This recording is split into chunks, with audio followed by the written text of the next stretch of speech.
di kota Madinah, jadi pernah terjadi krisis moneter di zamannya Sayyidina Abu Bakar atau di zamannya Sayyidina Umar itu ya.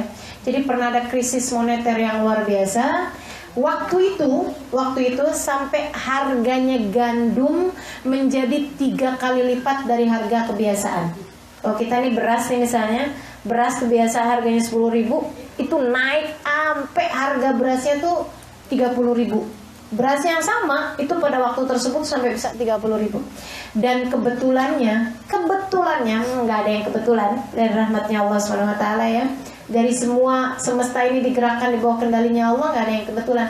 Cuman subhanallahnya gitu ya, pada waktu tersebut tuh Sayyidina Utsman bin Affan lagi baru habis beli gandum banyak banget.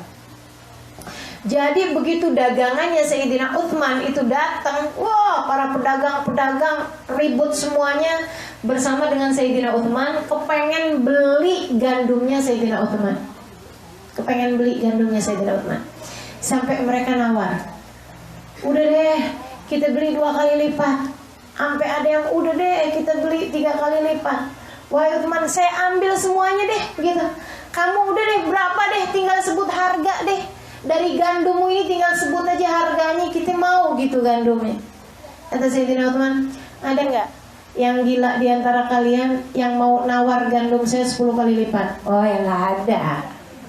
10 kali lipat, misalnya harga gandum 10.000, ada nggak yang mau beli sekilonya 100.000? Ya nggak mau, nggak ada yang mau.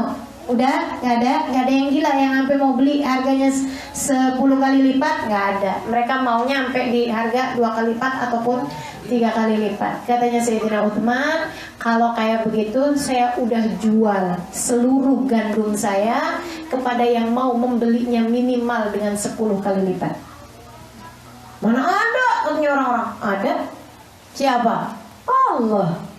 Allah mau beli dagangan kita 10 kali lipat kalau kita sedekahkan. Kan gitu?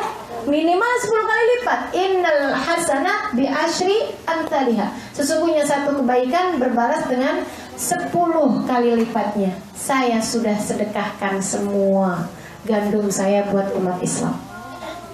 Sayyidina Utsman, lagi harga tinggi-tingginya, semua gandumnya disedekahkan. Ya Allah, emang paling-paling Sayyidina Utsman, paling-paling.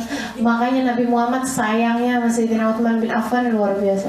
Sampai punya anak dikawinin, anaknya meninggal dunia, dikawinin lagi sama anak yang lain.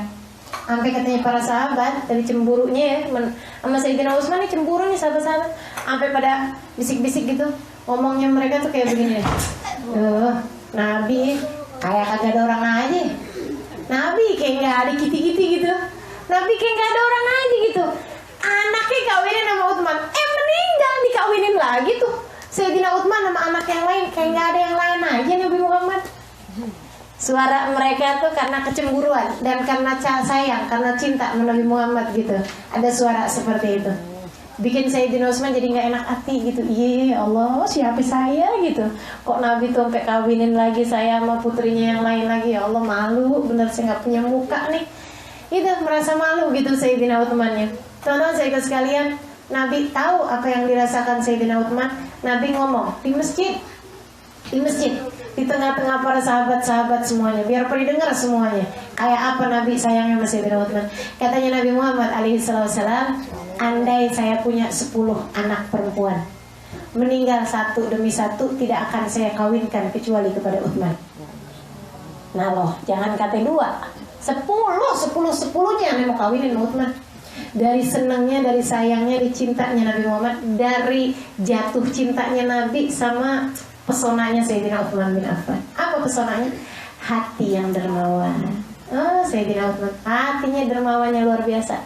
Santun bahkan kepada para malaikat. Sampai Sayyidina Utsman tuh kalau masuk kamar mandi, itu Sayyidina Utsman gelarin surbannya, kemudian bilang, ya malaikatur rahman hahuna ijlisu. Wahai para malaikatnya Allah yang gak bisa nemenin saya kamar mandi. Karena malaikat Raqib Atid kalau kita masuk kamar mandi gak ikutan. Hahuna ijlisu, wahai para malaikat yang gak ikutan saya masuk kamar mandi, di tempat inilah silahkan duduk. Disiapin Sayyidina Utsman tempat duduknya para malaikat.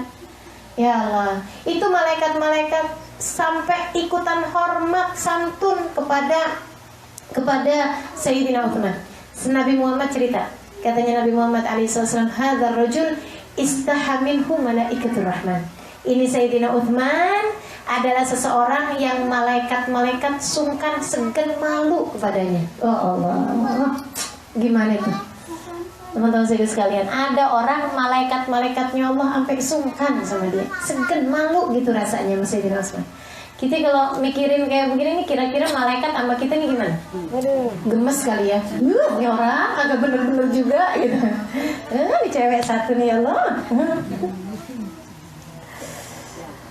Khair insyaallah, mudah-mudahan seenggaknya disayangin lah ya sama malaikat-malaikatnya Allah.